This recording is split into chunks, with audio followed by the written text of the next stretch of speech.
नमस्कार, DD news पर आप देखना शुरू कर चुके हैं हमारा खास बुलेटिन खबर पर नजर। मैं हूं लाल चंद्र सिंह। अगले आधे घंटे में देखेंगे दिन की कुछ ऐसी बड़ी खबरें जिन पर हमारे संवाददाताओं ने रखी है पैनी नजर। जुड़ेंगे उनसे।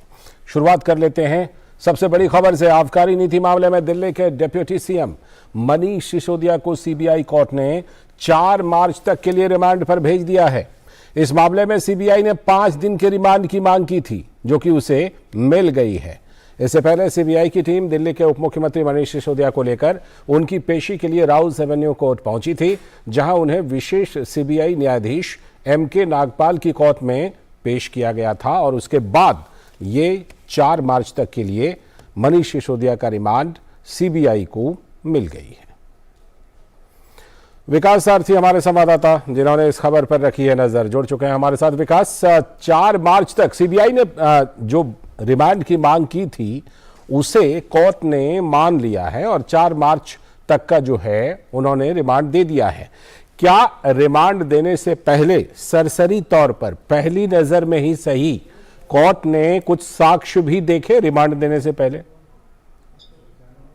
जी लालचंद, यहाँ पर साक्ष्य तो कोर्ट ने नहीं देखे, लेकिन जो दलीलें थी सीबीआई की वो कोर्ट के सामने सीबीआई ने रखी और करीब करीब 1 घंटा दोनों तरफ की बहस को अगर हम मिला लें तो 1 घंटा कोर्ट ने इस मामले में सुनवाई की। उसके बाद कुछ देर के लिए आदेश को सुरक्षित रखा गया और फिर ये जो 5 दिन की डिमांड थी सीबीआई की कि 5 दिन कम से कम चाहिए पूछताछ के लिए, उसको कोर्ट ने मान लिया। तो संभवतः कोर्ट को भी लगता है कि जिस तरह की बात सीबीआई आरोप लगा रही है, जो बात सीबीआई कह रही है, उसके लिए 5 दिन की पुलिस कस्टडी या 5 दिन की सीबीआई कस्टडी न्यायोचित होगी, तर्कसंगत होगी, क्योंकि हमने आमतौर पर ये देखा है कि जितने भी दिनों की कस्टडी जांच एजेंसियां मांगती हैं, कोर्ट लगभग देता नहीं है। 1 आध दिन कम करके ही कोर्ट कस्टडी देता है। लेकिन यहाँ पर 5 दिन की जो मांगी गई थी कस्टडी, उसको कोर्ट ने स्वीकार करते हुए मनीष सिसोदिया को सीबीआई की हिरासत में भेज दिया है। सीबीआई उनसे पूछताछ आगे करेगी इस मामले में। और जब उनको पेश किया गया तो सीबीआई ने अपनी तरफ से कहा कि मनीष सिसोदिया जांच में सहयोग नहीं कर रहे हैं। उनके जो जवाब रहे हैं वो एवेसिव रहे हैं, यानी वो टाल मटोल कर रहे हैं। ऐसे में उनको कस्टडी में लेकर पूछताछ करने के लिए सीबीआई चाहती है कि न्यूनतम 5 दिन की उनको पूछताछ की अनुमति मिले, जिसको कोर्ट ने मान लिया। जाहिर सी बात है कि मनीष सिसोदिया की तरफ से जो वकील पेश हुए होंगे उन्होंने इस मांग का विरोध किया ही होगा, लेकिन उनकी मांग को, उनकी दलीलों को फिलहाल कोर्ट ने तरजीह नहीं दी, ऐसा माना जा सकता है?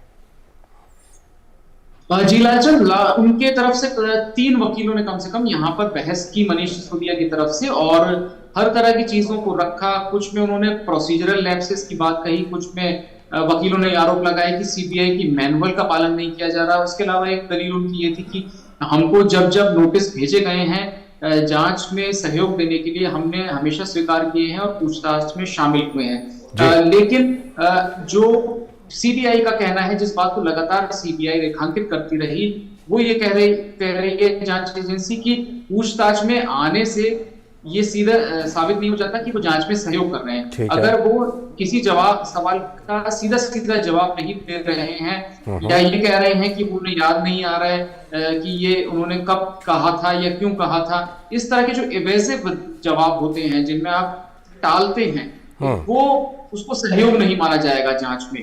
कि आप हाँ ना में जवाब दें, आपसे कोई डिटेल पूछा जाए तो आप वो डिटेल दें। इसके अलावा एक बड़ी दलील जो सीबीआई की तरफ से थी वो ये थी कि मनीष सिसोदिया के जो पुराने फोन थे उनको उन्होंने डैमेज कर दिया। वो फोन सीबीआई हासिल नहीं कर पाई। उनको क्यों डैमेज किया गया, इसको एक बड़ा आधार बनाया है सीबीआई ने कि कहीं ना कहीं एक इंटेंट उनका जो है वो क्रिमिनल इंटेंट जिसको हम कहते हैं कि उनके दिमाग में पहले से था कि इस तरह की कार्रवाई करनी है, इसीलिए फोन्स को डैमेज किया गया। तो एक बड़ी दलील सीबीआई की तरफ से यहाँ पे ये भी रखी गई। इसके अलावा जैसा आप जानते हैं कि इसमें 1-2 आरोपी अब प्रोसिक्यूशन को सहयोग कर रहे हैं और वो गवर्नमेंट के विटनेस जिसको हम कहते हैं वो बन गए हैं। तो इसमें भी अब सीबीआई का ये कहना था कि वो आमने सामने बैठाकर आरोपियों से पूछताछ करेगी और इसीलिए कस्टडी एक महत्वपूर्ण कड़ी है उसकी। ठीक है, ये तो बात हो गई कस्टडी की, लेकिन हम जैसा कि जानते हैं कि आम आदमी पार्टी, उनके कार्यकर्ताओं की तरफ से लगातार कोशिश है कि ये जो कानूनी लड़ाई है, ये जो अदालती लड़ाई है जिसे अदालत में लड़ा जाना है, उसको अदालत के बजाय सड़कों पर भी लाया जाए, उसकी तरफ से, उसके लिए आम आदमी पार्टी की तरफ से कोशिशें भी जारी हैं। इस मामले में आज का डेवलपमेंट क्या क्या रहा विकास? बिल्कुल, आप सुबह से ही, क्योंकि एक तो खास इसमें ये भी बात थी कि जहां पे मनीष सिसोदिया को पेश किया जाना था, राउज एवेन्यू कोर्ट और आम आदमी पार्टी का दफ्तर बहुत ही आसपास है, वॉकिंग डिस्टेंस पे हैं, तो शुरू से सुबह से ही एक बड़ी भीड़ जुटना शुरू हो गई थी आम आदमी पार्टी के दफ्तर में। और इसके बाद भारी पुलिस बल लगाना पड़ा यहाँ पर, ताकि जो महत्वपूर्ण रास्ता है, काफी ट्रैफिक रहता है वहां पर, लेकिन इसमें व्यवधान भी देखने को मिला काफी देर तक। और इतनी बड़ी तादाद में पुलिस को लगाना पड़ा मनीष सिसोदिया को जब लाया गया। एक वक्त ऐसा भी अनुमान लगाया जा रहा था कि जिस तरह की स्थिति है, जिस तरह बहुत सारे समर्थक वहां पर सड़क पर इकट्ठा हो गए, क्या वीडियो कॉन्फ्रेंसिंग के जरिए सीबीआई लाने को मजबूर हो जाएगी। लेकिन बहुत दर्जनों पुलिस कर्मियों को लगाया गया, उसके बाद उनका फिजिकल अपीयरेंस कराया जा सका कोर्ट के सामने। तो वो सुबह से एक जो अपनी स्ट्रेंथ दिखाने की जो कोशिशें होती हैं पॉलिटिकल पार्टीज की, वो आम आदमी पार्टी के कार्यकर्ताओं ने यहाँ पर दिखाने की कोशिश की। और दफ्तर से लेकर के राउज एवेन्यू कोर्ट तक भारी भीड़ देखने को मिली। हालांकि पुलिस उनको सुरक्षित ला पाई कोर्ट में और वापस ले जा भी पाई, लेकिन इसके लिए भारी पुलिस बल लगानी पड़ी। बिल्कुल। और एक बात और विकास, जैसा कि हम देख सकते हैं कि जितनी कम दिनों की, कम उम्र की पार्टी आम आदमी पार्टी है, उसके हिसाब से शायद इस पार्टी के ऊपर इतने कम दिनों में सबसे ज्यादा आरोप लगे हैं। फिलहाल हम आरोप की ही बात करते हैं, लेकिन हमेशा से आम आदमी पार्टी डिनाइल मोड में रहती है और फ्रंट फुट पर खेलने की भी कोशिश करती है। क्या इस बार पहली बार ऐसा लग रहा है कि क्योंकि दूसरे सबसे बड़े नेता, उप मुख्यमंत्री इस तरह से गिरफ्त में आए हैं, तो क्या पहली बार ऐसा कुछ लग रहा है कि आम आदमी पार्टी थोड़ी डिफेंसिव नजर आ रही है? देखिए, इसमें बिल्कुल जब जो सेकंड, अगर आप कहें जो सबसे सेकंड इन कमांड है इस समय आम आदमी पार्टी के, दिल्ली में जो दो बड़े सबसे नेता आप ये कहेंगे, तो उसमें मुख्यमंत्री केजरीवाल और मुख्यमंत्री मनीष सिसोदिया हैं। अब मनीष सिसोदिया के ऊपर गंभीर आरोप लग रहे हैं। और उसकी बात यह है कि इसमें आगे आने वाले दिनों में, जैसे कि एक कैबिनेट नोट को भी यहाँ पे आधार सीबीआई बना रहा है, जिसमें कहा जा रहा है कि पॉलिसी असल में बदली क्यों गई। तो सिर्फ मनीष सिसोदिया नहीं, और भी मंत्री संदेह के घेरे में है कि आखिर इस तरह की पॉलिसी को क्यों लाया गया, जिसमें जो मुनाफा था, जो होलसेलर का जो मुनाफा था, उसको 5% से बढ़ा के 12% किया गया। तो कहीं ना कहीं इसको एक्सप्लेन नहीं कर पा रहे, इसको बता नहीं पा रहे हैं कि ऐसा क्यों किया गया। क्योंकि जाहिर है, जब आप होलसेलर का शेयर बढ़ाएंगे प्रॉफिट का, तो यानी आप गवर्नमेंट का जो मुनाफा था वो कम कर रहे हैं। तो ये बिल्कुल एक डिफेंसिव पोजीशन पर है। और इसके अलावा ये भी है कि ये सिर्फ दिल्ली नहीं, इसके तार अलग स्टेट से भी जुड़े हुए हैं। तेलंगाना की कुछ कंपनियां हैं। तो आप कह सकते हैं कि पहले बार ऐसा है कि एक बहुत ही गंभीर आरोप में बीजेपी के एक नेता, और वो भी दूसरे सबसे बड़े नेता दिल्ली में, वो फंसते हुए नजर आ रहे हैं। हालांकि इससे पहले आप सत्येंद्र जैन भी फंसे हैं, वो शेल कंपनीज के मामले में। लेकिन यहाँ सीधे सीधे वहां एक इस तरह का ट्रांजैक्शन है जिसको अभी ईडी और सीबीआई खंगाल रही है। लेकिन यहाँ पर फिगर्स हैं सामने कि किस तरह से जो मुनाफा था वो कंपनियों का बढ़ाया गया, इससे कितना नुकसान सरकार को हुआ, कितना फायदा कंपनियों को हुआ, ये सब कागजों में है, आंकड़ों में है। तो ये ज्यादा बड़ा मामला नजर आ रहा है आम आदमी पार्टी के लिए, सत्येंद्र जैन के साथ जो कुछ हुआ था उसके मुकाबले। जाहिर सी बात है। और इसमें हमने जैसा देखा कि एक वीडियो कॉल का ईडी ने अपनी चार्जशीट में जिक्र किया है, तो उससे ऐसा लगता है कि जांच की आंच शायद आगे चल करके मुख्यमंत्री अरविंद केजरीवाल तक भी पहुंच सकती है। बहुत बहुत शुक्रिया विकास जोड़ने के लिए और इस खबर पर विस्तार से विश्लेषण करने के लिए। और अब बात करते हैं राष्ट्रपति के राजस्थान दौरे की। राष्ट्रपति द्रौपदी मुर्मू ने आज बीकानेर स्थित करणी सिंह स्टेडियम में राष्ट्रीय संस्कृति महोत्सव का उद्घाटन किया। राज्यपाल कलराज मिश्र, केंद्रीय मंत्री अर्जुन मेघवाल और शिक्षा मंत्री बीडी कल्ला, बीकानेर के मेयर सुशीला कंवर, राजपुरोहित इस मौके पर मौजूद रहीं। राष्ट्रपति द्रौपदी मुर्मू ने इस अवसर पर कहा कि यहां आकर बहुत प्रसन्नता हो रही है। पहली बार इसका आयोजन बीकानेर में हो रहा है। लोग बीकानेर को मिठाइयों की वजह से जानते होंगे, लेकिन इतिहास में बीकानेर के किले महत्वपूर्ण स्थान रखते हैं। राष्ट्रपति द्रौपदी मुर्मू ने कहा कि राष्ट्रीय संस्कृति महोत्सव जैसे कार्यक्रम देश की कला और संस्कृति को बढ़ावा देते हैं और साथ ही राष्ट्रीय एकता को और मजबूत बनाते हैं।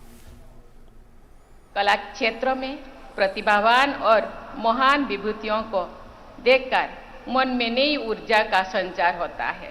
राष्ट्रीय संस्कृति महोत्सव जैसे कार्यक्रम देश की कला और संस्कृति को तो बढ़ावा देते ही है, साथ ही साथ राष्ट्रीय एकता की भावना को भी और मजबूत बनाते हैं। इस तरह के सांस्कृतिक आयोजनों से हमारा देशवासियों को हमारी संपन्न तथा समृद्ध संस्कृति और विभिन्न क्षेत्रों की विशेषताओं को जानने और समझने का अवसर भी मिलता है। और साथ ही राष्ट्रपति द्रौपदी मुर्मू ने कहा कि प्रौद्योगिकी का परंपराओं से और विज्ञान का कला से मेल आवश्यक है। उन्होंने कहा कि कला के क्षेत्र में भी टेक्नोलॉजी को अपनाया जा रहा है। प्रौद्योगिकी का परंपराओं से और विज्ञान का कला से मेल होना जरूरी है। आज का युग प्रौद्योगिकी का युग है। हर क्षेत्रों में विज्ञान और प्रौद्योगिकी की सहायता से नए नए प्रयोगों किए जा रहा है।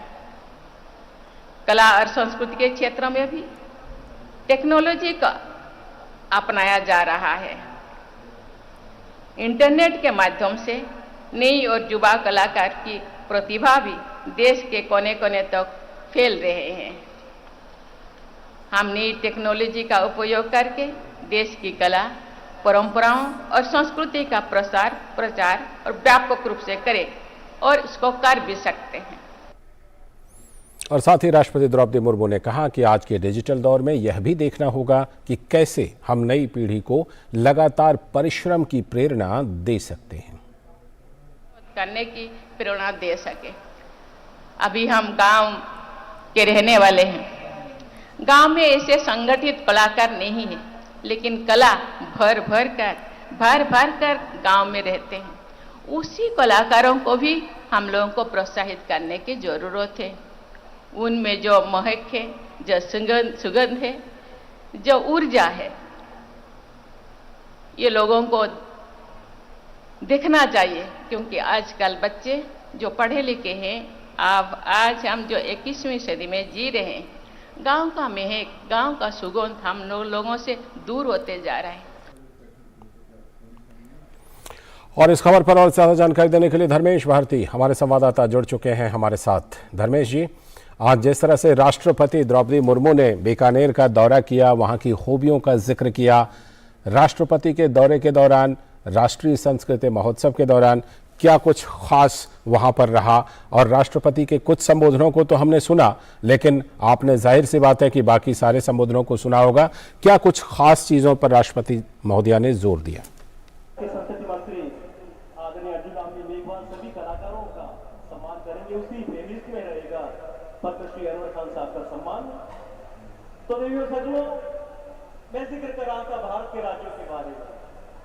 आंध्रा की बात करें तो कुचिपुड़ी नृत्य हमारे जहन में आता है।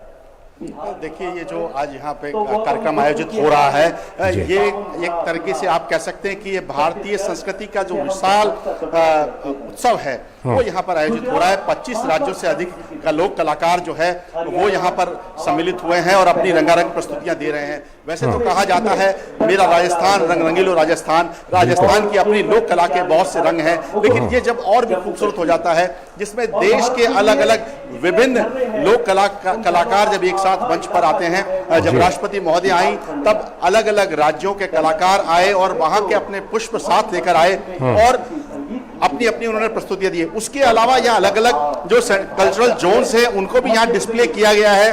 ठीक है, वेस्टर्न जोन है, नॉर्थ ईस्ट का जोन है और बहुत सारे अलग अलग जो यहाँ पे 7 कल्चरल जोन्स हैं उनका यहाँ पे डिस्प्ले किया गया है, जिसके अंदर यहाँ के हैंडीक्राफ्ट को डिस्प्ले किया गया है। तो बहुत ही एक यूं कह सकते हैं कि पूरा एक छोटा भारत इस वक्त बीकानेर के अंदर देखने को मिल रहा है। लालचंद्र, बिल्कुल, ये बीकानेर में छोटा भारत देखने को मिल रहा है, हमारी संस्कृति देखने को मिल रही है और उसी की गवाह हमारी राष्ट्रपति महोदया बनी। बहुत बहुत शुक्रिया धर्मेश जी जुड़ने के लिए और इस खबर पर जानकारी जानकारी देने के लिए। और अब प्रधानमंत्री के कर्नाटक दौरे से जुड़ी खबर। प्रधानमंत्री नरेंद्र मोदी ने बेलगावी में कई परियोजनाओं का उद्घाटन और शिलान्यास किया और वहां पर रोड शो भी किया, जिसके दौरान उनका भव्य स्वागत किया गया। इस दौरान सड़कों पर भारी जन सैलाब देखने को मिला। लोग लोकप्रिय नेता की एक झलक पाने के लिए सड़कों के दोनों तरफ खड़े दिखाई दिए।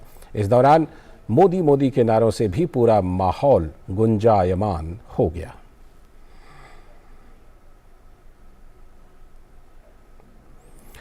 तो प्रधानमंत्री ने कई परियोजनाओं का उद्घाटन बेलगावी में किया और रोड शो किया, और उससे पहले पीएम शिवमोगा में 3,600 करोड़ रुपए की ज्यादा की लागत की विभिन्न विकास परियोजनाओं का प्रधानमंत्री ने उद्घाटन और शिलान्यास वहां पर किया। उन्होंने एक नवनिर्मित हवाई अड्डे का भी निरीक्षण किया। यह हवाई अड्डा लगभग 450 करोड़ रुपए की लागत से बनाया गया है, जिसमें प्रति घंटे 300 यात्रियों को संभाल सकने की क्षमता है। प्रधानमंत्री ने शिवमोगा एयरपोर्ट को नेचर, कल्चर, एग्रीकल्चर की धरती के लिए नई शुरुआत बताया। उन्होंने कहा कि बीते 9 सालों में 74 नए एयरपोर्ट देश में बनाए गए हैं। तो वहीं भाजपा की नीति ने घाटे घोटाले वाले एयर इंडिया की भी दशा बदल दी है। भारत में हवाई यात्रा को लेकर बहुत उत्साह है। आपने हाल में ही देखा होगा कि एयर इंडिया ने दुनिया का सबसे बड़ा विमान खरीदने का सौदा किया है। 2014 से पहले जब भी एयर इंडिया की चर्चा होती थी तो अक्सर नकारात्मक खबरों के लिए ही होती थी। कांग्रेस के राज में एयर इंडिया की पहचान घोटालों के लिए होती थी, घाटे वाले बिजनेस मॉडल के रूप में होती थी। आज एयर इंडिया भारत के नए सामर्थ्य के रूप में विश्व में आगे नई ऊंचाई, नई उड़ान भर रहा है। और प्रधानमंत्री ने 2 रेल परियोजनाओं का भी शिलान्यास किया, जिसमें शिवमोगा, शिकारीपुरा, राणेबेन्नूर नई रेलवे लाइन और कोटे गंगुरू रेलवे कोचिंग डिपो शामिल हैं। नई रेलवे लाइन 990 करोड़ रुपए की लागत से विकसित की जाएगी। ये बेंगलुरु मुंबई मेन लाइन के साथ मलनाड क्षेत्र को कनेक्टिविटी प्रदान करेगी। कोटे गंगुरू रेलवे कोचिंग डिपो को भी 100 करोड़ रुपए से अधिक की लागत से विकसित किया जाएगा। यहाँ रख रखाव का काम किया जाएगा।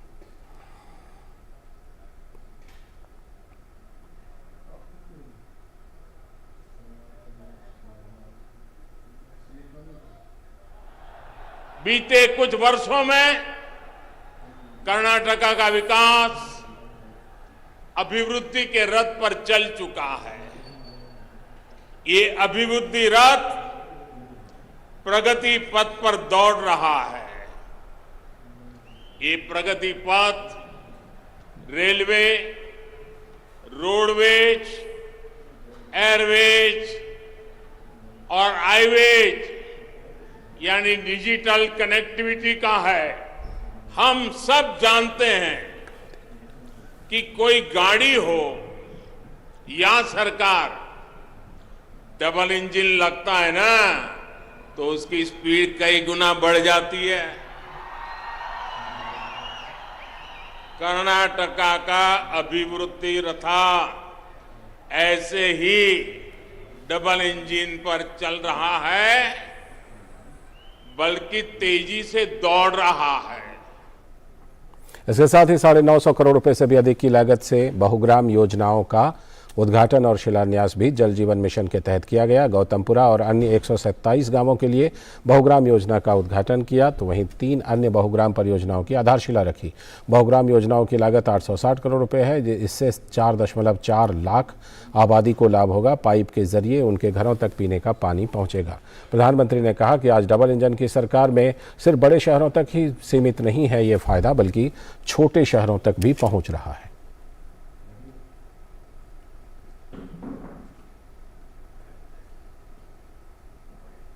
और स्मार्ट सिटी योजना के तहत शिवमोगा के लिए 895 करोड़ रुपए से भी अधिक की लागत की 44 परियोजनाओं का भी उद्घाटन प्रधानमंत्री ने किया, जिसके तहत एकीकृत command and control centre, river front विकास सहित 110 किलोमीटर लंबाई वाले 8 स्मार्ट रोड पैकेज भी शामिल हैं। और इसके साथ ही सड़क विकास की कई परियोजनाओं का भी शिलान्यास किया गया। ये 215 करोड़ रुपए से अधिक की लागत से विकसित की जाएंगी। इन परियोजनाओं में बियंदूर रानीबेन्नूर राष्ट्रीय राजमार्ग 766C पर शिकारीपुरा शहर के लिए नए बाईपास सड़क का निर्माण, मेगारावल्ली से अगुम्बो तक राष्ट्रीय राजमार्ग 169A का चौड़ीकरण और राष्ट्रीय राजमार्ग 169 पर तीर्थाहल्ली ताल्लुक के भारतीपुरा में नए पुल का निर्माण शामिल है। और अब बात विधानसभा चुनावों की। नागालैंड में विधानसभा चुनाव के लिए सुबह 7 बजे से मतदान हुआ। मतदान शाम 4 बजे तक चला। राज्य के 60 में से 59 विधानसभा क्षेत्रों में 2291 मतदान केंद्रों पर 13 लाख से भी अधिक मतदाता अपने मताधिकार का प्रयोग करने के लिए निकले। वे 4 महिलाओं सहित 183 प्रत्याशियों के भाग्य का निर्णय मतदाताओं ने किया। एक सीट पर भारतीय जनता पार्टी निर्विरोध पहले ही निर्वाचित हो चुकी है। 2291 मतदान केंद्रों में से 777 को संवेदनशील और 720 को अति संवेदनशील श्रेणी में घोषित किया गया था। निर्वाचन आयोग ने 387 महिला मतदान केंद्र भी स्थापित किए थे। इनके अतिरिक्त 38 आदर्श, 7 युवा और दिव्यांगों के लिए भी 3 मतदान केंद्र बनाए गए थे। शांतिपूर्ण मतदान सुनिश्चित कराने के लिए सभी आवश्यक सुरक्षा प्रबंध किए गए थे। मतगणना 2 मार्च को होगी और वहां पर नागालैंड में अच्छी खासी वोटिंग दर्ज की गई है। जुड़ते हैं अपने संवाददाता से और उनसे जानकारी लेते हैं कि मतदान का प्रतिशत कैसा रहा है।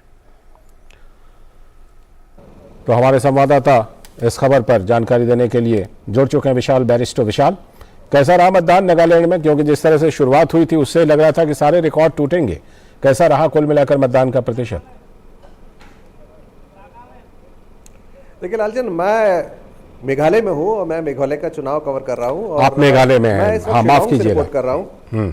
जी जी जी, आप मेघालय का बताइए। बात नहीं, दोनों के जी नहीं, कोई बात नहीं लालचंद, दोनों के चुनाव आज ही हुए हैं। दोनों में 59 सीटों पर ही चुनाव हुआ है। और मैं ये बता दूं कि जो सोचा जा रहा था कि मेघालय रिकॉर्ड तोड़ देगा, पिछला रिकॉर्ड था करीब 87%, लेकिन ऐसा हो नहीं पाया। और जो खबर हमारे पास आई 5 बजे तक, वो करीब 75% के आसपास पहुंच पाया है, जो बहुत मतलब अच्छे आंकड़े नहीं कहा जा सकते, क्योंकि चुनाव आयोग को बड़ी उम्मीद थी कि इस बार एक नई ऊंचाइयों को छुएगा।